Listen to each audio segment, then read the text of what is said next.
Bismillahirrahmanirrahim. Assalamualaikum warahmatullahi wabarakatuh. Halo, apa kabar pemirsa TVmu dimanapun Anda berada. Alhamdulillah di kesempatan kali ini saya Ariski Konita kembali hadir menyapa Anda.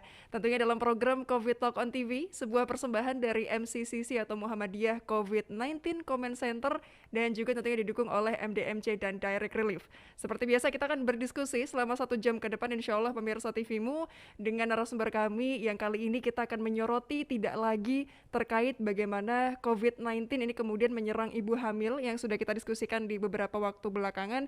Kali ini kita akan lebih kerucutkan bagaimana kondisi jika kemudian seorang anak ini kehilangan kedua orang tuanya atau bahkan salah satunya yang terkonfirmasi positif COVID-19. Kita akan bahas terkait layanan anak kehilangan orang tua karena COVID-19 dengan dua narasumber kami yang sudah terhubung via sambungan Zoom. Salah satunya sudah ada Pak Ridwan Furqoni, MPI, yang merupakan Ketua Majelis Pelayanan Sosial PWM Daerah Istimewa Yogyakarta. Kita sapa dulu. Assalamualaikum Pak Ridwan. Waalaikumsalam Mbak Konita. Iya, kabar sehat ya Pak Ridwan ya? Waalaikumsalam warahmatullahi wabarakatuh. Alhamdulillah sehat. Alhamdulillah sehat. Ini posisinya di Gunung Kidul ya Pak Ridwan ya? Nggih. Baik, ini walaupun cukup jauh ya Pak ya dari kota Yogyakarta hingga Gunung Kidul, tapi semoga koneksinya bisa aman ya Pak ya selama 1 jam ke depan ya Pak Ridwan ya. Amin. Amin, Mudah-mudahan ya amin, amin ya kita Rabbal sudah Alamin. nyari tempat yang relatif aman.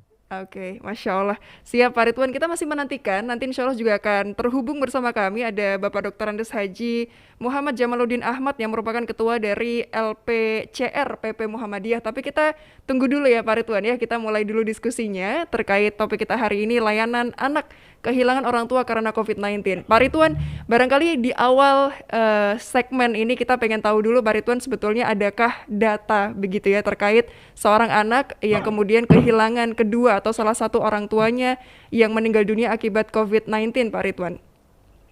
Ya, kami di Majelis Pelayanan Sosial PWMDY itu kemarin di puncak pandemi yang gelombang kedua ya, melihat banyaknya korban meninggal dari usia-usia produktif ya, yang dalam asumsi kami ini mesti banyak anak yang ditinggal begitu.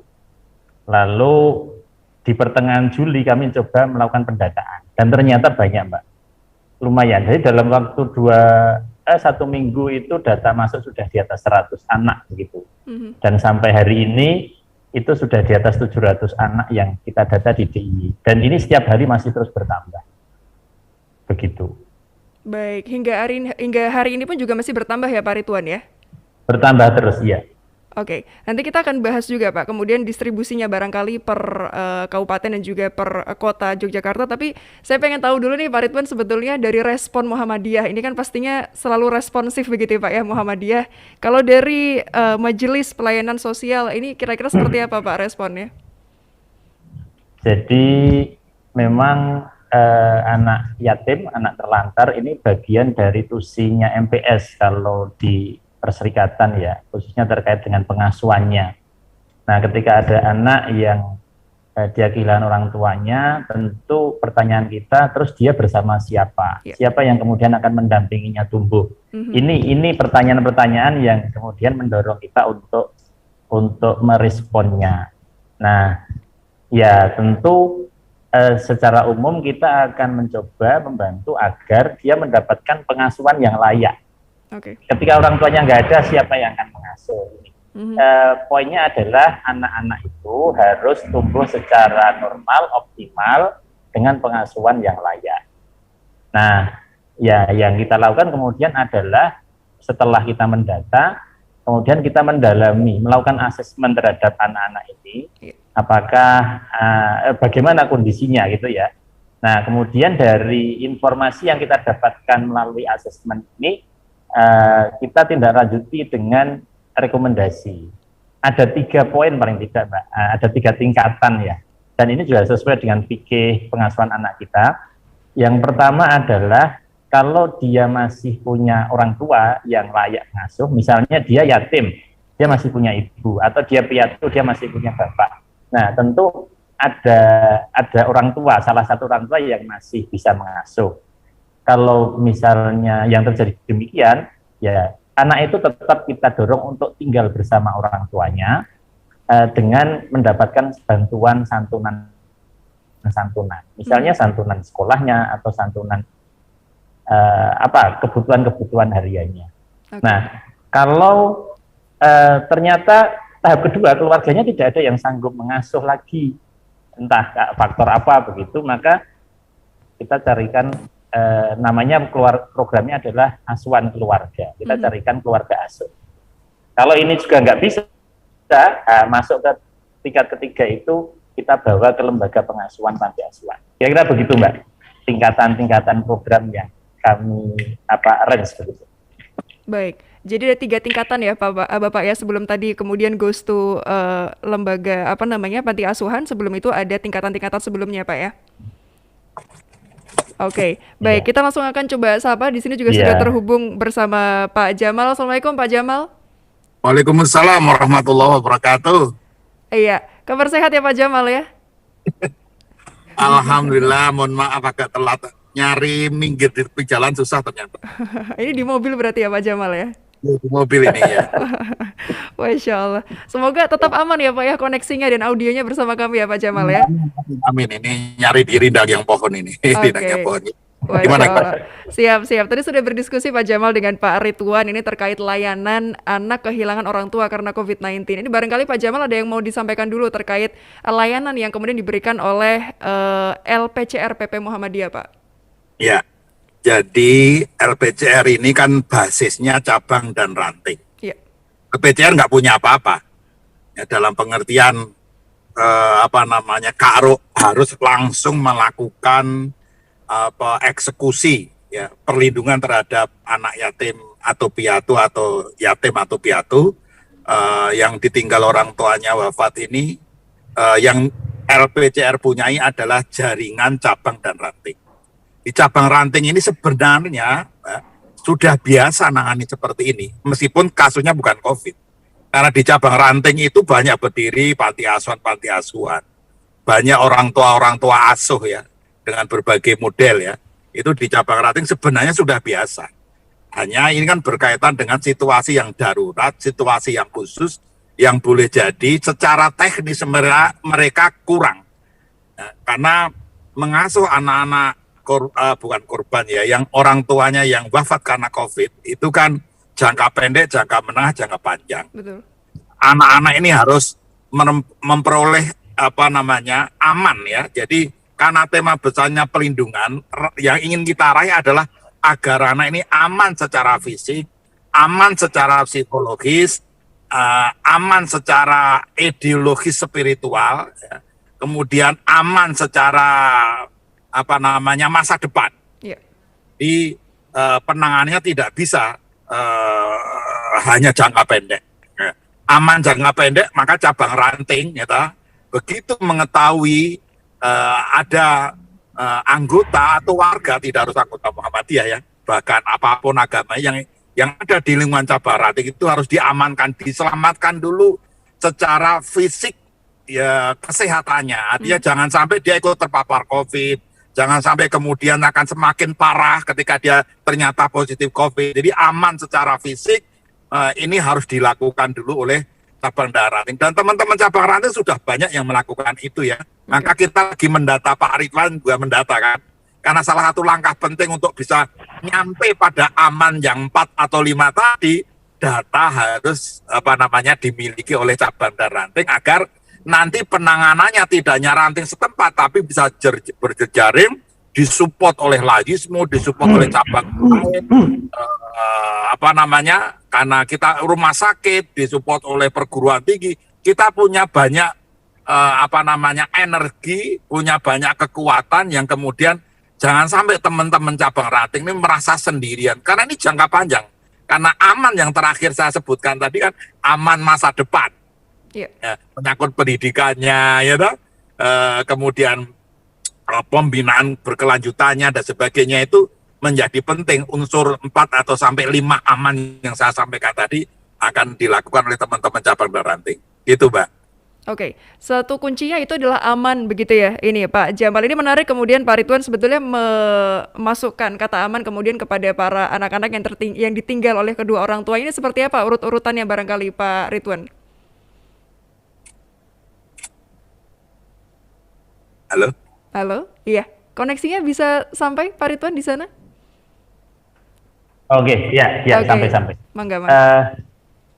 Apa yang disampaikan Mas Jamal ini nyambung dengan apa yang kita kerjakan. Jadi anak-anak ini kan sekarang baru saja mendapatkan musibah, kira-kira begitu ya. Lalu kita akan berikan yang pertama ya berbunga begitu, dia dapat bingkisan, dapat santunan, tapi itu tidak jangka pendek gitu.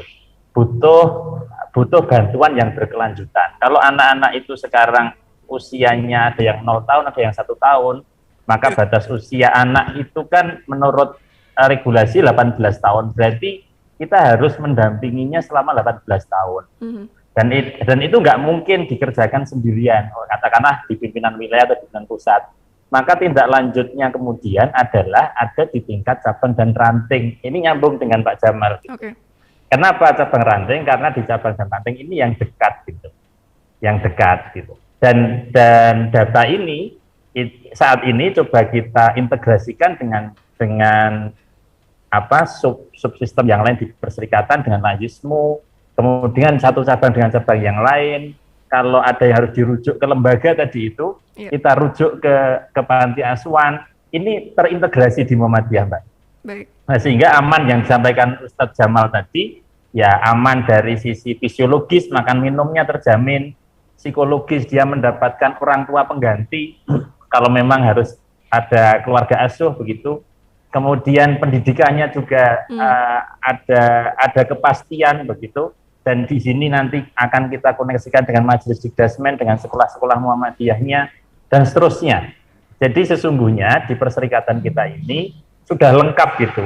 Ibarat ini puzzle itu tinggal menyusun saja, bahan-bahannya sudah ada semua. Gitu. Baik, sudah rapi, tinggal disusun saja gitu ya Pak Ridwan ya. Masya Allah. Kita tahan dulu Pak Ridwan, Pak Jamal. Insya Allah kami masih simpan 3 segmen berikutnya untuk Anda pemirsa TVmu. Kita nanti akan diskusikan terkait bagaimana kemudian untuk tadi menangani rasa aman. Ini bahkan tadi katanya juga sampai 18 tahun untuk kemudian menjamin seorang anak yang ditinggal kedua orang tuanya. Kita akan tahan dulu pemirsa, jangan kemana-mana, tetaplah bersama kami dalam COVID Talk on TV.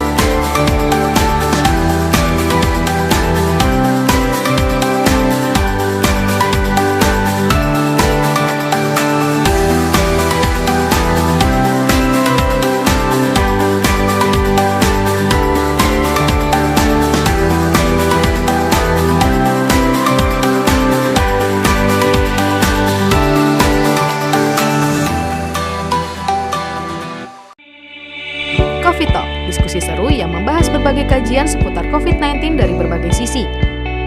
Menghadirkan narasumber-narasumber yang berkompeten di bidangnya. COVID Talk hadir memberikan informasi mencerahkan dengan pembahasan tema-tema menarik. Simak terus ya COVID Talk persembahan Muhammadiyah COVID-19 Comment Center, live di akun-akun resmi Muhammadiyah COVID-19 Comment Center.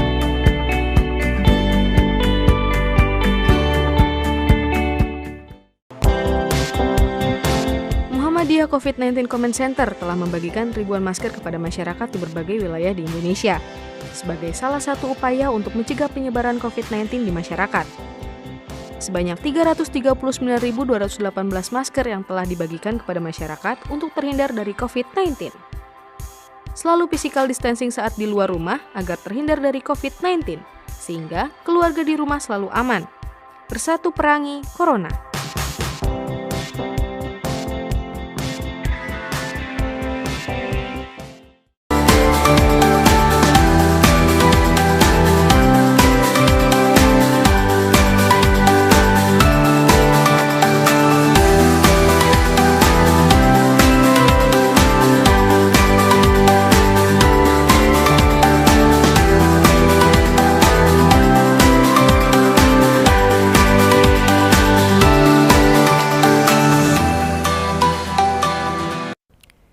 Iya, pemirsa TVmu terima kasih Anda masih bersama kami dalam COVID Talk on TV. Kita masih bersama dengan Pak Jamal dan juga Pak Rituan dan kita masih berdiskusi terkait bagaimana layanan anak yang kehilangan orang tua karena COVID-19. Silahkan bagi Anda yang baru bergabung, boleh menyimak siaran kami. Kami sekarang live di YouTube di TVmu Jogja dan juga di Televisi Muhammadiyah tentunya. Nomornya bisa dibaca di layar di bawah layar kaca Anda untuk kemudian bisa mengirimkan interaksi Anda. Kita akan lanjutkan diskusi kami. Saya ingin ke Pak Rituan dulu. Pak Rituan, ini menarik karena tadi dikatakan Pak Jamal ada 18 tahun untuk kemudian menjamin keberlangsungan seorang anak. Tapi kalau kita lihat Pak Rituan ini kan kemudian barangkali ditinggal dari kedua orang tuanya tapi masih punya keluarga besar gitu ya Pak Rituan ya. Ini seperti apa nih Pak untuk birokrasinya kalau seperti itu kondisinya?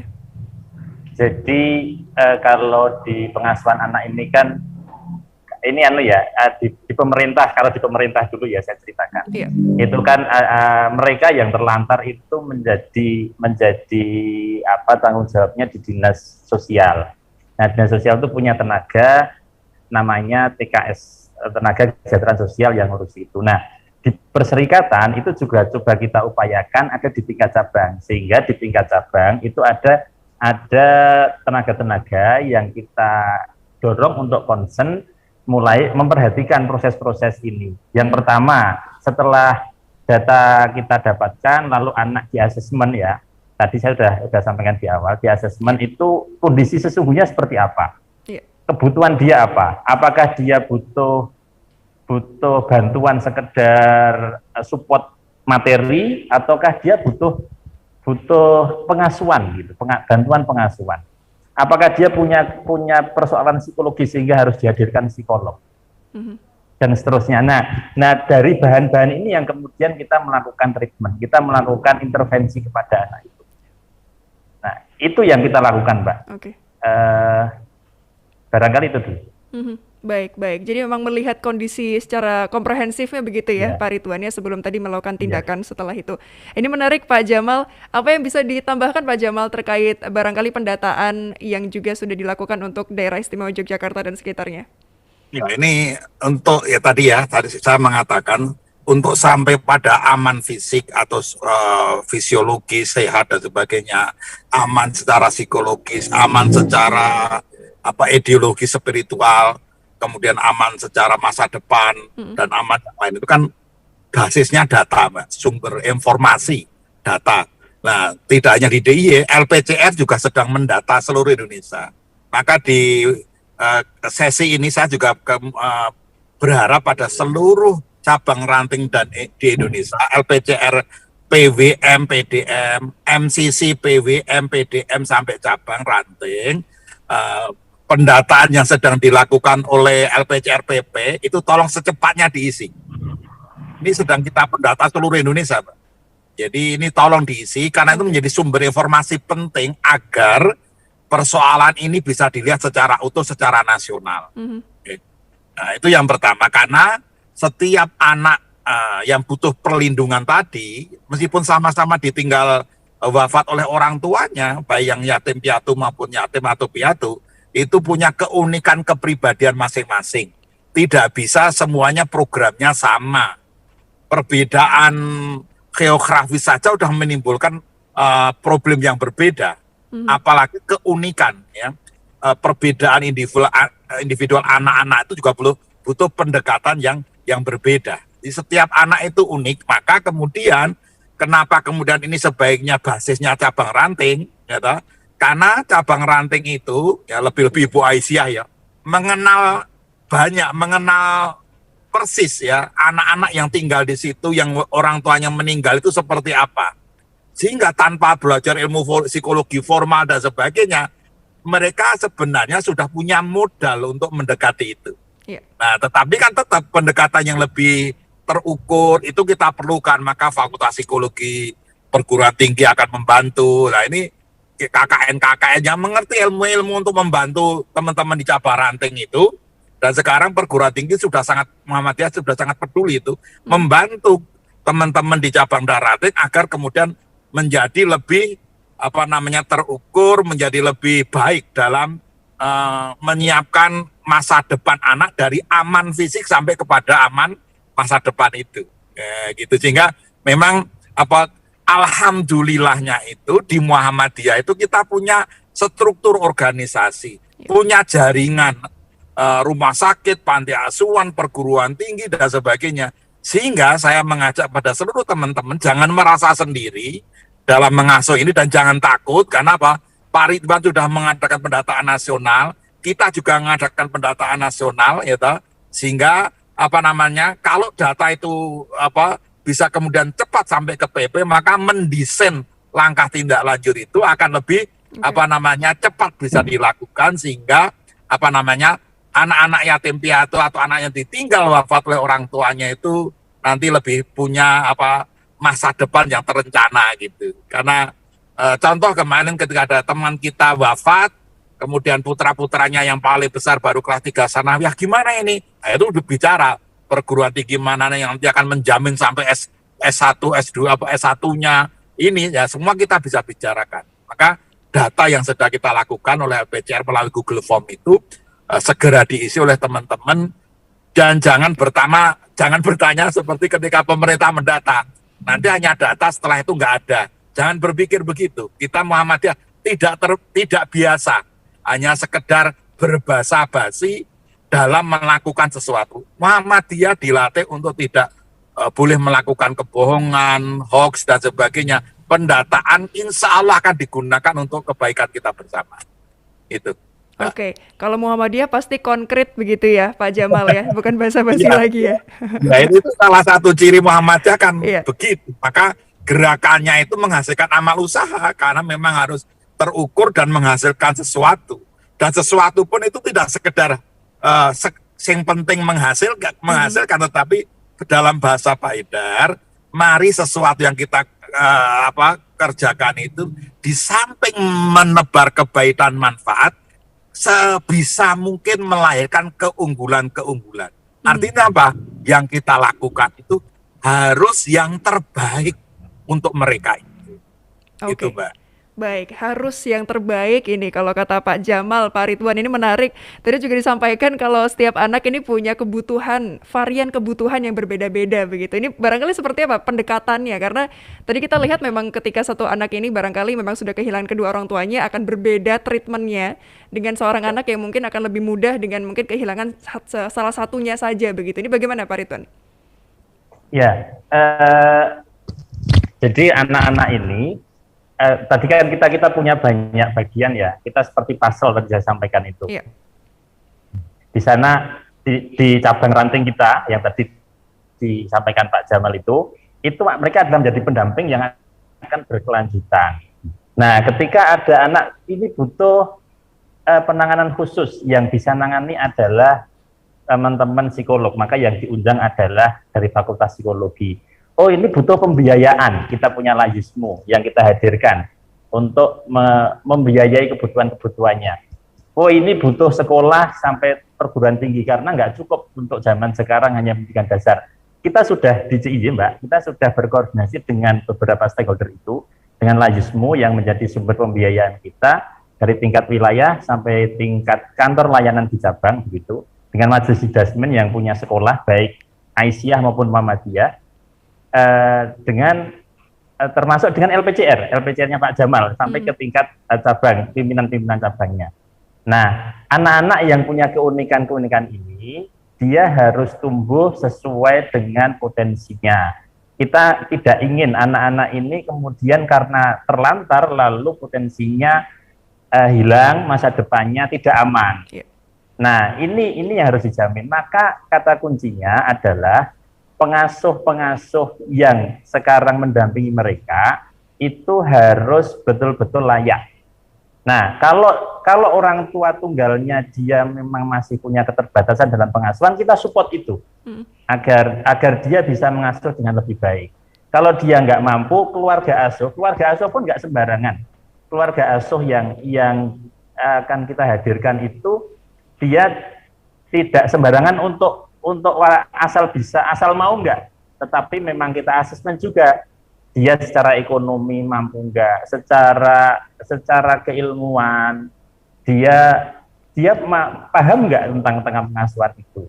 Nah, kalau kemudian dia harus dibawa ke lembaga pengasuhan, di lembaga ini pun tidak sembarangan. bahwa lembaga ini betul-betul layak mendampingi dia dengan semua potensinya agar anak ini tidak berprestasi di bawah potensinya. Katakanlah potensinya itu 8. Ya minimal dia bisa berprestasi 8. Pada bidang apa ya? Pada bidang keunikan dia. Kalau kita kenal kecerdasan itu kan ada macam-macam ya. Ada kecerdasan intelektualnya, ada bahasanya, macam-macam ini. Nah ini harus diamankan itu.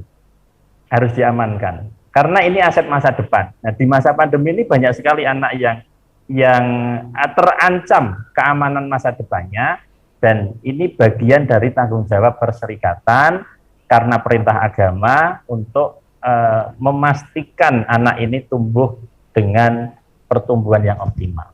Begitu, Mbak. Baik, artinya pendampingannya harus optimal begitu ya Pak Ridwan ya? Harus optimal pendampingan. Ya tidak sembarangan, namanya pengasuh sembarangan. Betul. Nanti hasilnya juga sembarangan. Oke, yang jadi pertanyaan Pak Ridwan ini kan ketika berbicara terkait pendampingan tadi sempat disebut ada 18 tahun untuk kemudian memastikan anak ini dapat masa depan yang lebih cerah begitu ya. Ini kira-kira apakah pendampingan selama 18 tahun itu betul-betul harus konsisten setiap harinya atau seperti apa? Tapi kita tahan dulu Pak Ridwan, Pak Jamal. Insya Allah jawabannya boleh disimpan untuk segmen ketiga. Pemirsa TV-mu jangan kemana-mana, kami akan kembali sesaat lagi.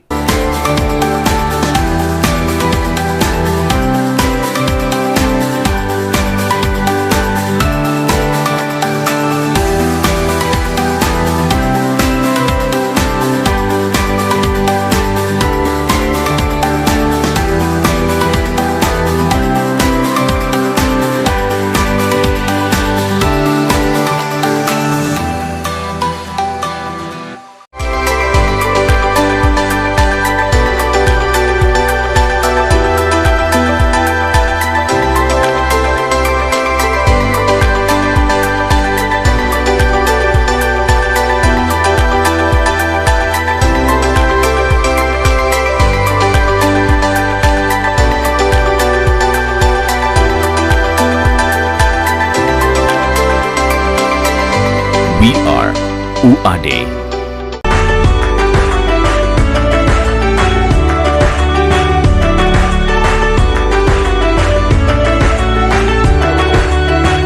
Dampak COVID-19 terasa jelas di sektor ekonomi, terutama kebutuhan pangan masyarakat. Muhammadiyah COVID-19 Comment Center dari pusat, wilayah, daerah, cabang hingga ranting telah membagikan paket sembako kepada masyarakat terdampak COVID-19.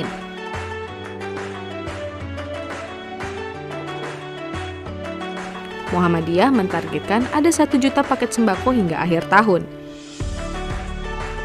Sampai saat ini, 397.317 paket sembako senilai lebih dari 39 miliar rupiah yang telah dibagikan kepada masyarakat di seluruh wilayah di Indonesia.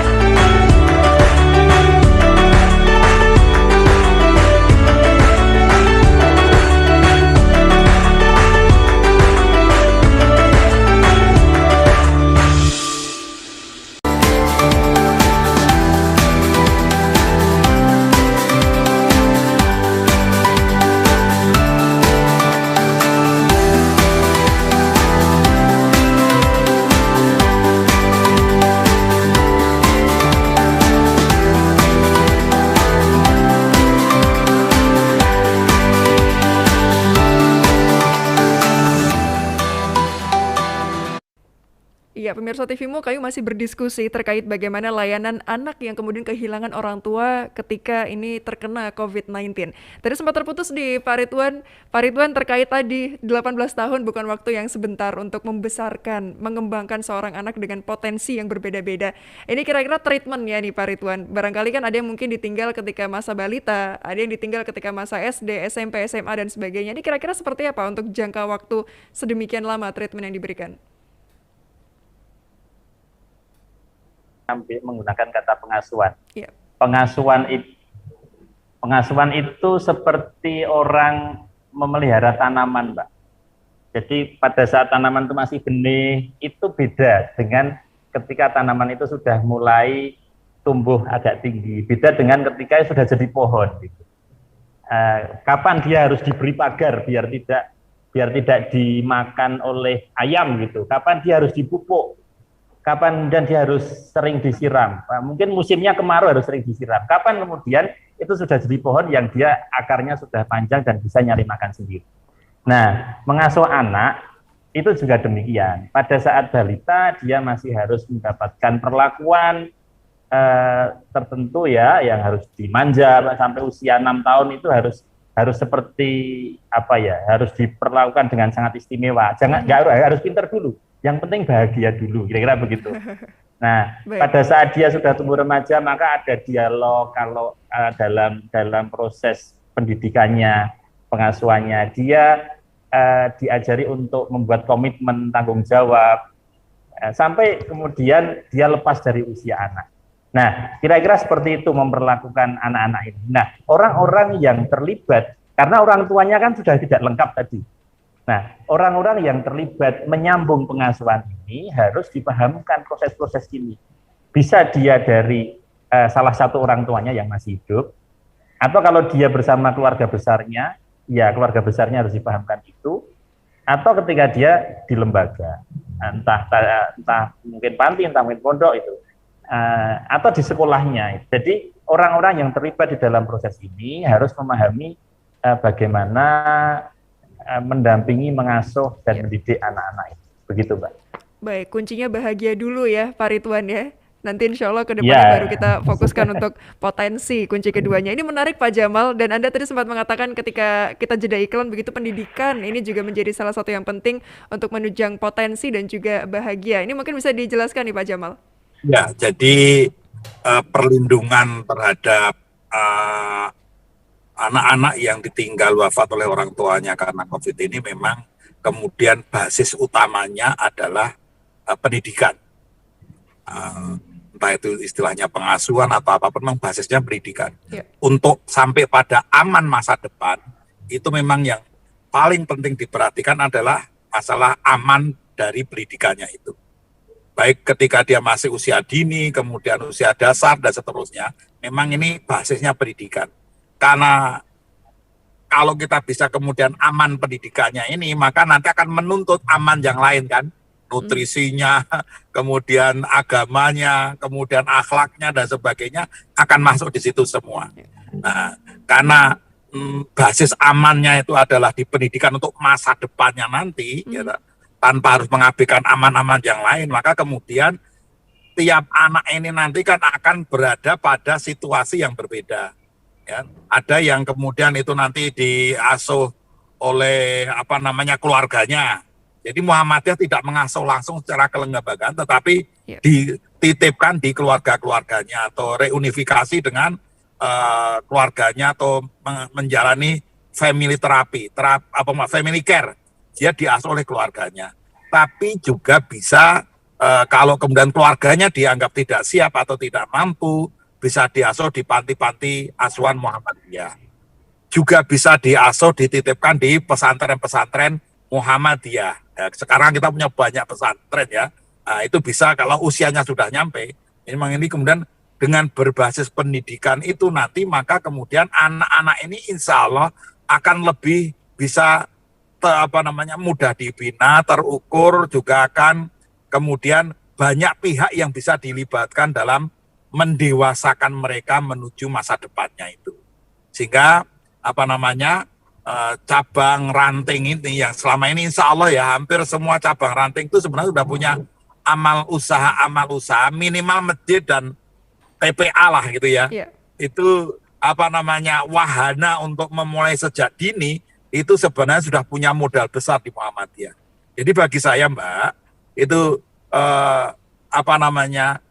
anak-anak yang orang tuanya meninggal wafat ini sebenarnya kalau di Muhammadiyah, asal kita mau berkomunikasi, berkoordinasi, tidaklah terlalu mengkhawatirkan.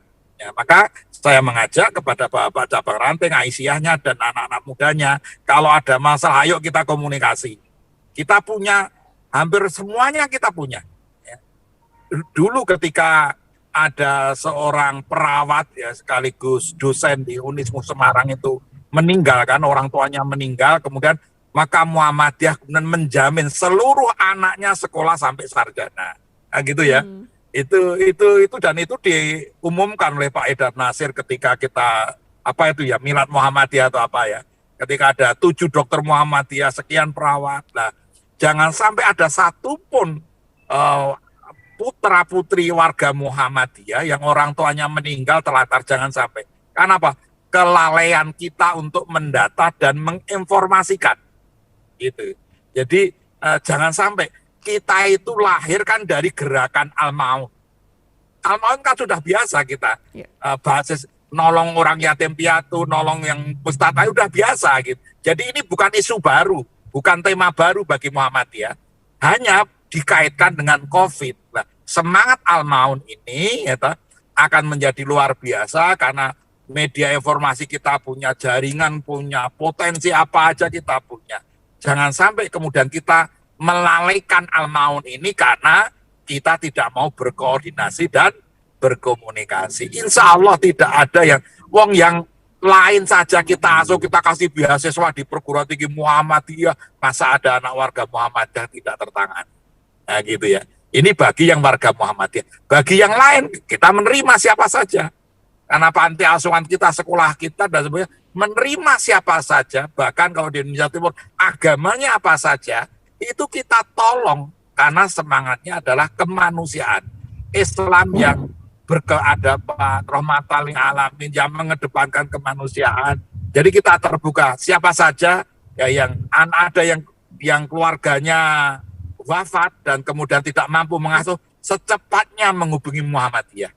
Kalau ranting cabang di situ nggak mampu, secepatnya lapor kepada MCC pusat atau ke daerah dan sebagainya. Insya Allah kita dengan cepat akan menangani itu semuanya. Baik, terbuka untuk yang Muhammadiyah ataupun yang non-Muhammadiyah ya Pak Jamal ya? Ya, dan itu sejak dulu kita begitu. Iya. Ya, sejak dulu kita begitu. Siapa saja kita asuh. Ya, makanya tadi kan bahwa aman secara spiritual, aman secara ideologi itu juga menjadi penting bagi kita semuanya agar jangan sampai anak-anak ini karena teledor kita tidak sapa dan sebagainya, kemudian muncul ketidakamanan secara ideologi, dimurtadkan orang. Nah, bisa juga. Maka saya sebut aman ideologis, aman spiritual. Karena ideologi spiritual akan menguatkan mereka untuk memperoleh aman-aman yang lain. Gitu. Jadi aman spiritualnya, ibadahnya itu penting karena spiritualitas, religiusitas itu akan menguatkan seseorang dalam menghadapi problematika kehidupan. Tidak hanya psikologis, psikososial, spiritual ya itu menjadi penting untuk menjadikan anak-anak kuat untuk menuju masa depannya yang lebih baik seperti itu. Baik, kuat secara spiritual nih Pak Jamal, menarik sekali satu statement dari beliau pemirsa TVmu. Tapi Pak Jamal yang menarik juga dari Muhammadiyah sebetulnya kan ketika kita berbicara dari TK, SD, SMP, SMA bahkan perguruan tinggi pun sudah komplit ya Pak ya, sekolah dan perguruan tingginya ya Pak ya. Ya, karena Muhammadiyah membuat sekolah kan bukan sekedar agar anak-anak bisa sekolah. Ya. Anak Muhammadiyah membuat sekolah, membuat pesantren karena menyadari kekurangan kelemahan di sekolah lain, model pendidikan yang lain. Maka Kiai Haji Ahmad Dahlan membuat sekolah bukan sekedar ben podo karo wong barat, bukan. Yang baik kita ambil, tapi kita tahu ini loh banyak kekurangan pendidikan model barat itu. Ini loh kita banyak tahu kelemahan pendidikan nasional itu loh. Maka ketika Muhammadiyah membuat sekolah harus beda dengan yang lain. Nah, salah satunya adalah pembentukan keamanan atau kekuatan spiritual tadi, aman spiritual. Karena itu modal penting era sekarang agar mereka mampu melalui dan melampaui persoalan-persoalan yang sekarang itu mudah hancur kalau orang tidak punya kekuatan spiritual. Kekuatan moral dibangun dari kekuatan religiusitasnya dan spiritualitasnya. Ini menjadi penting, maka Ki Bagus Hadikusumo ketika mendesain Pancasila di pembukaannya itu kan ketuhanan Yang Maha Esa nomor 1. Ya, itu maka dari situ akan menjadi kuat kemanusiaannya, kuat ukhuwahnya persatuan Indonesia, kuat komunikasinya, permusyawaratan, dan dia akan bersikap adil. Itu modalnya spiritualitas, ketuhanan. Gitu. Nah, anak-anak ini menjadi penting karena ketika mereka kehilangan orang tuanya wafat, ibunya wafat, mereka kan tidak kehilangan Tuhannya. Betul. Gitu loh. Jadi ini yang kemudian penting. Dan Nabi besar Muhammad Sallallahu Alaihi Wasallam itu menjadi hebat, masa kecilnya juga mengalami kehilangan ayah ibunya, Betul. kehilangan bahkan kemudian pamannya, tapi beliau tidak kehilangan Allahnya. Gitu loh. Itu yang saya maksudkan, aman ideologis, aman spiritual menjadi penting. Karena kalau anak-anak sejak kecil sudah bersandar seperti Nabi Muhammad, di tengah gejolak zaman yang rusak, dia akan tetap tegar ya. Menghadapi kesulitan apapun, dia punya Allah tempat bergantung. La tahzan, innallaha ma'ana. Lah, seperti ini menjadi penting, dan itu tidak mudah untuk menanamkan pada anak. Nah, maka pendekatan untuk mereka ya psikologi, spiritual menjadi penting. Dan itulah panti asuhan dibuat, sekolah Muhammadiyah dibuat, pesantren Muhammadiyah dibuat, salah satunya agar alumninya itu punya kekuatan akidah, punya aman spiritual, aman ideologis itu tadi, Mbak. Karena itu modal besar untuk menghadapi masa depan. Baik, fondasi yang kuat di situ ya Pak Jamal ya. Itu artinya menjadi satu bekal yang penting pemirsa untuk kemudian tadi dikembangkan untuk di aspek-aspek berikutnya. Ini menarik kemudian ini yang kemudian saya ingin tanyakan dari Pak Ridwan. Pak Ridwan sebetulnya terkait selain pendekatan psikologis, pendekatan spiritual, pendekatan pendidikan, apalagi Pak Ridwan yang kemudian perlu seorang anak butuhkan di saat hari-hari ini?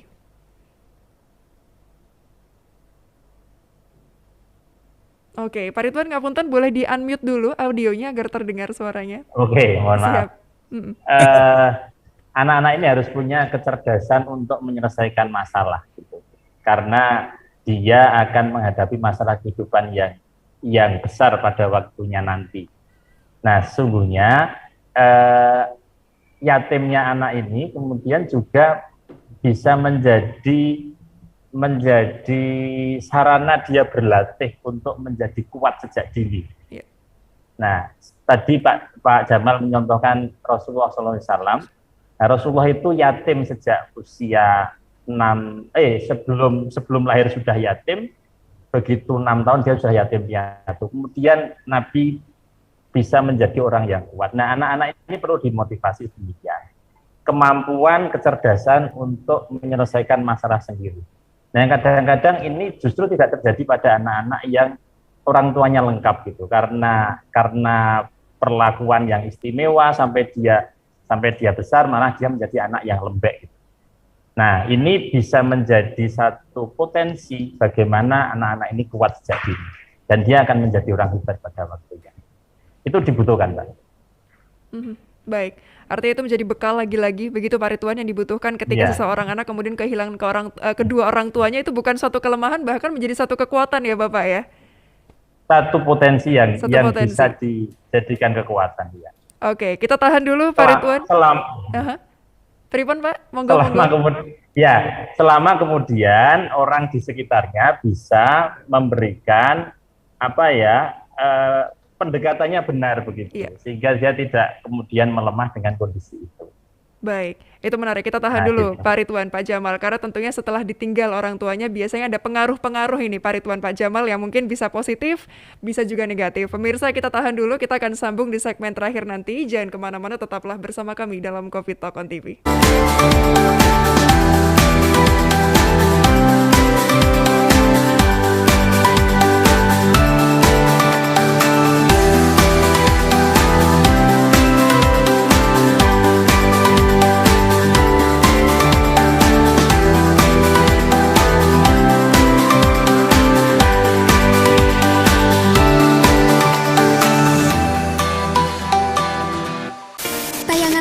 Anda bermasalah atau kurang jernih? Sudah saatnya Anda mengganti antena UHF Anda dengan dekoder Cavision Cartens. Selain harga terjangkau dan tayangan yang jernih, Anda dapat menyaksikan puluhan channel nasional dan internasional gratis selamanya. Anda juga dapat menyaksikan tayangan olahraga dunia. Tunggu apa lagi? Ganti sekarang juga. Cavision on terus. Rumah sakit menjadi garda terdepan dalam penanggulangan COVID-19 dan dapat juga menjadi benteng terakhir. Maka dari itu, Rumah Sakit Muhammadiyah Aisyah siap menjadi rumah sakit yang melayani pasien COVID-19 dengan dukungan fasilitas yang optimal. Saat ini, telah ada 77 Rumah Sakit Muhammadiyah Aisyah yang membantu dalam penanganan COVID-19. Bahkan, Tidak hanya itu, Muhammadiyah juga mewujudkan rumah sakit darurat untuk penanganan COVID-19. Ikhtiar ini sebagai wujud Muhammadiyah dalam membantu pemerintah memerangi COVID-19. Bersatu perangi Corona.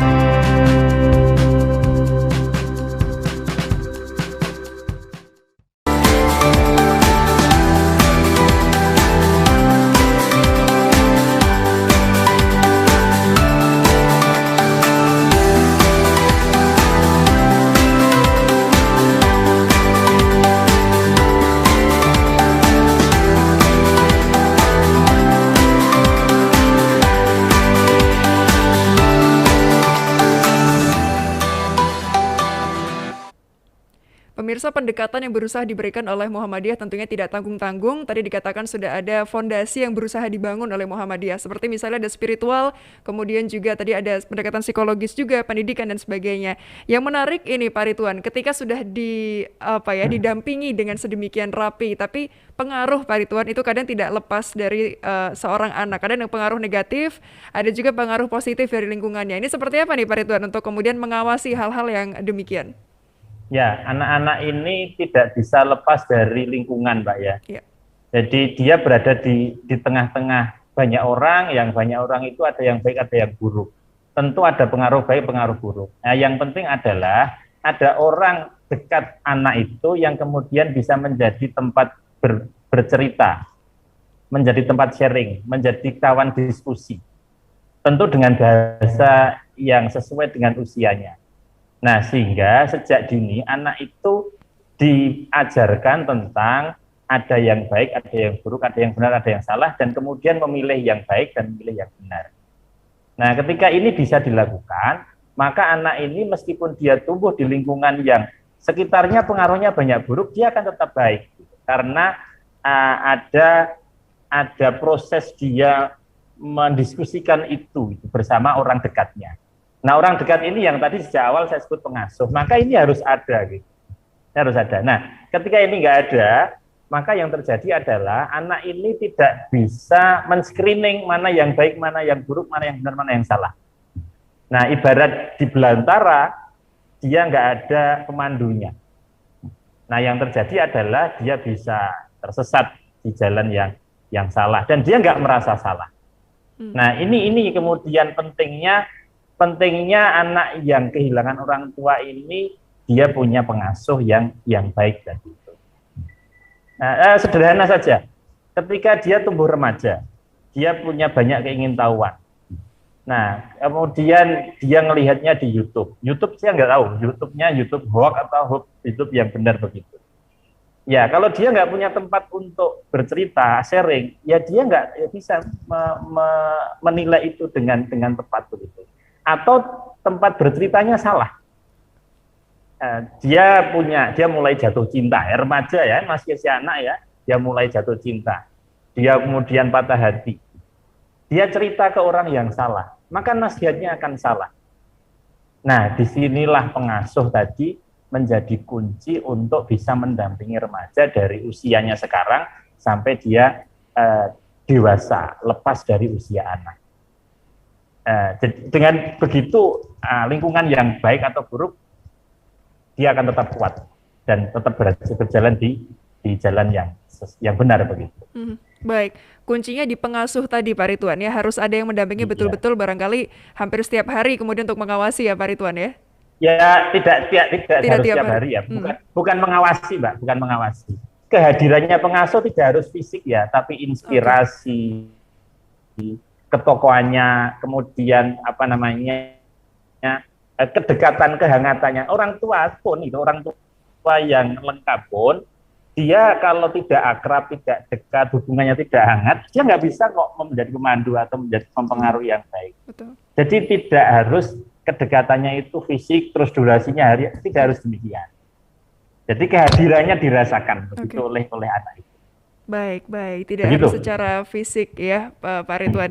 Ini menarik, Pak Jamal sudah banyak disampaikan oleh Pak Ridwan. Tapi barangkali Pak Jamal agar kemudian ada gambaran untuk pemirsa TV-mu di rumah sebetulnya kasus yang belakangan ini paling sering terjadi yang kemudian ini menyangkut bagaimana seorang anak kehilangan orang tuanya yang terkena COVID-19. Seperti apa nih Pak Jamal? Adakah temuan-temuan kasus yang bisa dibagikan?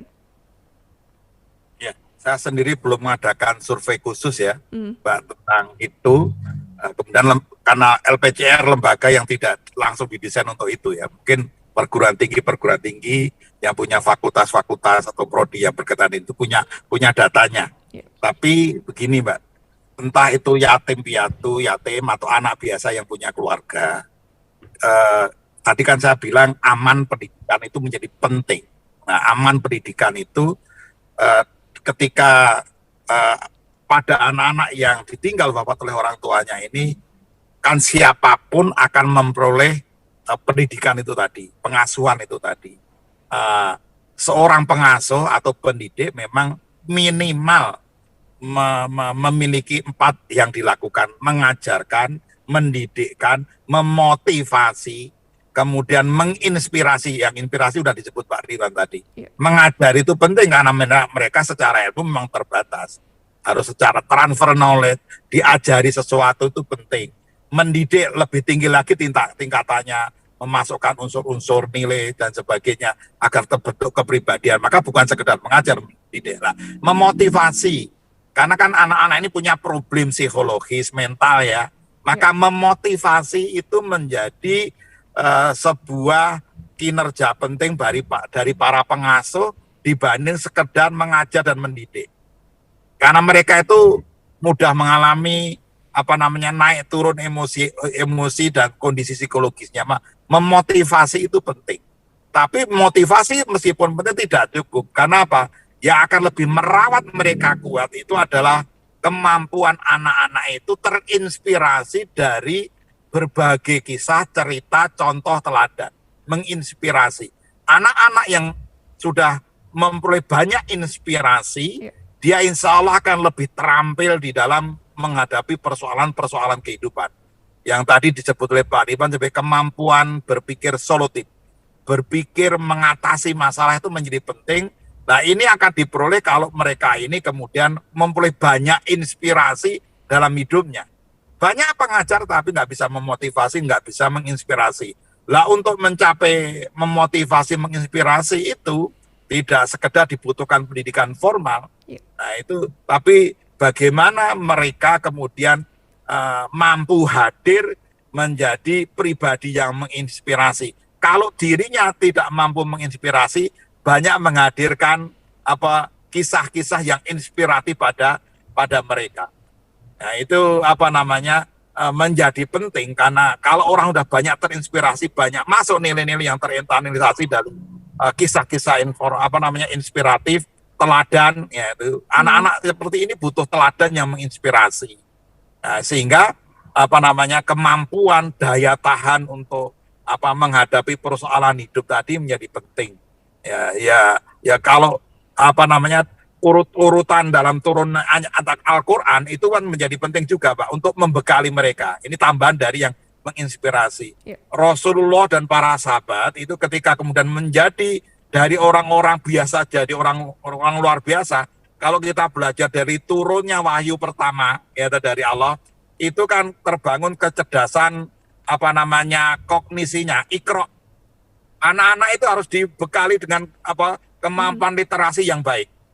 Kemudian kemampuan kecerdasan emosi, psikologis, itu al-muddatsir. Kecerdasan spiritual, al-muzzamil, kecerdasan spiritual. Kemudian kecerdasan sosial, al-qalam, nun wal qalami wa masturun. Rasulullah dibully, dijuluki orang gila. Mereka akan dapat menghadapi banyak-banyak bulian itu dari orang ya. Kecerdasan sosial, nun wal qalami, dan seterusnya itu. Mereka dikuatkan oleh Allah lewat al-qalam. Kemudian kecerdasan ideologi spiritual. Paling tidak anak-anak ini untuk mampu dari orang-orang bisa menjadi orang luar biasa, butuh 5 bekal kecerdasan sebagaimana Allah dan Rasul-Nya menyiapkan para sahabat dengan 5 kecerdasan menurut ayat wahyu awal yang turun ini. Nah, ini menjadi penting. bagi anak-anak ini di samping pendekatan pendidikan formal, maka belajar sejarah itu menjadi penting untuk menguatkan mereka. Ya. Baik, belajar sirah atau sejarah itu ya, Pak Penting. Jamal, penting Ya, ya. sekali. Oke, karena kita memang mengingat bahwa Rasulullah Shallallahu Alaihi Wasallam ini sudah ditinggal ayahnya, ibunya, kakeknya, siapa lagi ya Pak ya, pamannya juga, bahkan juga ketika sudah menikah ditinggal istrinya juga. Ini Masya Allah, sebetulnya saya pengen tanya dulu ke Pak Ridwan, apa kemudian nilai Pak Ridwan yang sebetulnya bisa kita refleksikan kepada anak-anak yang zaman sekarang barangkali juga masih belum banyak mendengar kisah-kisah Nabi Muhammad yang kemudian sangat inspiratif menjadi teladan untuk kita semua, Pak Ridwan. Ya, anak itu orang itu Mbak ya, orang itu berperilaku itu kan karena pengetahuan yang disampaikan ke dia yang kemudian menginspirasi, memberi motivasi, menjadi idola, lalu dia akan ikuti itu. Nah, kisah-kisah yang ada pada Nabi, pada sahabat, pada tokoh-tokoh Islam itu bisa memberikan itu, Maka ini harus disampaikan pada mereka dengan benar begitu. Tidak hanya tahun dan tanggalnya, tetapi apa makna di dalam kisah-kisah itu. Gitu. Nah, anak-anak yang korban COVID ini sungguhnya ya sama-sama sedih dengan anak yatim di luar korban COVID ya. Tetapi ada lebihnya Mbak, anak-anak yang meninggal karena orang tuanya COVID ini sejak sakit dia sudah nggak bisa ketemu orang tuanya. Nah, dia bisa kemudian diberi semangat bahwa banyak tokoh-tokoh terdahulu juga sesungguhnya lebih menderita dari itu, tetapi dia bisa tegar dan kemudian bisa bangkit, bahkan bisa menjadi teladan bagi yang lain. Nah, lebih dari itu anak-anak itu ketika orang tuanya meninggal dia nggak bisa mendekat, dia harus isolasi, dia dijauhi banyak orang, sampai ketika dia selesai isolasi orang belum mau mendekat.